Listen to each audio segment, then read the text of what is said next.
अस्सलामुअलैकुम वरहमतुल्लाहि वबरकातुहू।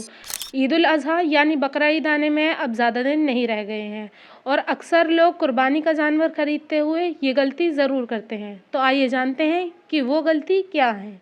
जानवर की सेहत कैसी होनी चाहिए और उसकी उम्र क्या होनी चाहिए? क्या ऐसे जानवर की कुर्बानी हो सकती है? जानते हैं कि कुर्बानी के जानवर की क्या उम्र होनी चाहिए।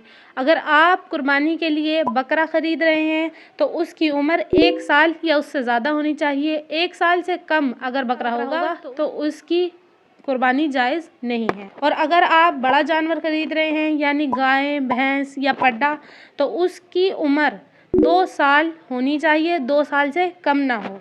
और अगर आप ऊँट की कुर्बानी कर रहे हैं तो 5 साल का होना चाहिए, 5 साल से कम नहीं होना चाहिए। उससे ज़्यादा हो तो चल जाएगा।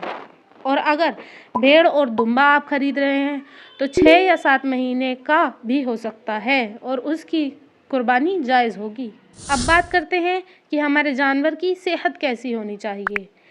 अगर कुर्बानी के जानवर का दांत टूटा हुआ है और वो चारा नहीं खा रहा है, यानी इस कदर उसका दांत टूटा हुआ है कि वो खाना भी नहीं खा सकता, तो ऐसे जानवर की कुर्बानी नहीं होगी।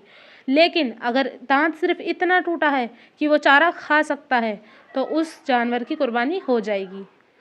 अगर कुर्बानी के जानवर का कान कटा हुआ है या फिर उसके कान पर कोई खरोंच है या चोट लग गई है किसी वजह से, तो ऐसे जानवर की कुर्बानी हो जाएगी। लेकिन अगर 1/3 से ज़्यादा उसका कान कटा हुआ है तो उस जानवर की कुर्बानी नहीं होगी। अगर आपके जानवर का सींग टूटा हुआ है, यानी उसका सींग तो है लेकिन सिर्फ ऊपर से टूटा हुआ है, तो उस जानवर की कुर्बानी की जा सकती है। लेकिन अगर उसका सींग जड़ से निकला हुआ है यानी जड़ से टूटा हुआ है तो उस जानवर की कुर्बानी जायज़ नहीं है। और अगर आपके जानवर के थन में प्रॉब्लम है, यानी अगर उसका थन खराब है या उसका थन नहीं है तो उस जानवर की कुर्बानी हो सकती है। लेकिन अगर 1/3 से ज़्यादा थन खराब है तो उस जानवर की कुर्बानी नहीं होगी। अगर आपने जो कुर्बानी के लिए जानवर लिया है वो अंधा है यानी 3 हिस्से से कम, तो उस जानवर की कुर्बानी हो जाएगी। लेकिन अब यहाँ सवाल पैदा होता है कि हमें पता कैसे चलेगा कि वो जानवर अंधा है।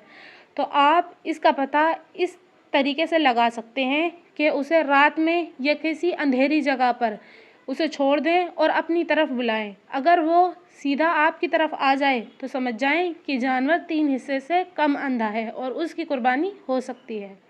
आज की सीखने वाली अनमोल बात यह है कि गैर मुस्लिम से अपनी कुर्बानी का जानवर ज़िबा न कराएं। और आप अगर किसी कसाई को बुलवाकर कुर्बानी करें तो ये ज़रूर ख्याल रखें कि वो मुसलमान हो, ना कि गैर मुस्लिम। या आप अपनी कुर्बानी खुद भी कर सकते हैं। तो आज इस वीडियो में हमने जाना कि कुर्बानी का जानवर, उसकी सेहत, उसकी उम्र और वो कौन सा जानवर है जिसकी कुर्बानी हमें करनी चाहिए। लाइक करें, सब्सक्राइब करें और शेयर करें, ज़्यादा से ज़्यादा लोगों तक शेयर करें ताकि ये बात सभी सीख सकें। अस्सलामु अलैकुम, जज़ाकुमुल्लाह खैर।